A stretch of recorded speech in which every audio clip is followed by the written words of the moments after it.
C'était une révolution en 1999 et c'en est toujours une aujourd'hui. La première tour à énergie positive au monde fête ses 10 ans. À Dijon, une tour de bureau produit plus d'énergie qu'elle n'en consomme. Le concept fonctionne tellement bien qu'une autre tour a été conçue il y a 18 mois sur le même modèle à Strasbourg.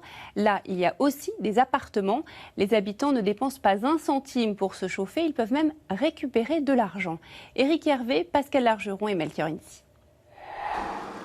Sa construction, il y a 10 ans, était un défi et une promesse. Cette tour de bureau est la première du monde à énergie positive. Alors une tour à énergie positive, c'est une tour qui produit plus d'énergie d'origine renouvelable qu'elle n'en consomme. Une chaufferie au bois est utilisée l'hiver, mais le reste du temps pour chauffer le bâtiment, les architectes comptent sur le soleil.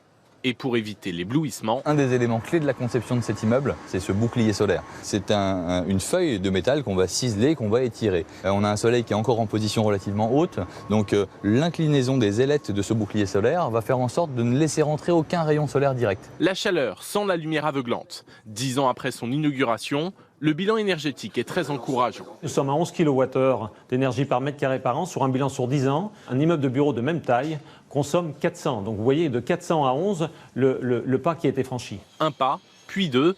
Une seconde tour, cette fois d'habitation, a été construite à Strasbourg. Thibaut Rondeau loue un appartement de 92 mètres carrés, loyer 1 250 € par mois et une consommation d'énergie très contrôlée. Le chauffage, on n'a pas eu du tout besoin de l'utiliser l'année dernière. Avec la baie vitrée, ça chauffait énormément dès qu'il y a un rayon de soleil.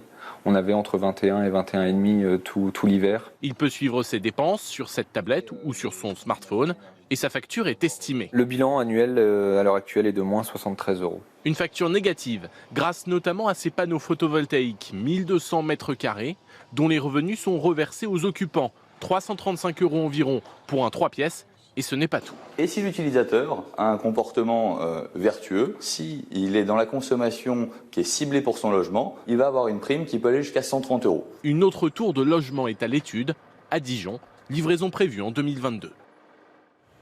Dans l'actualité.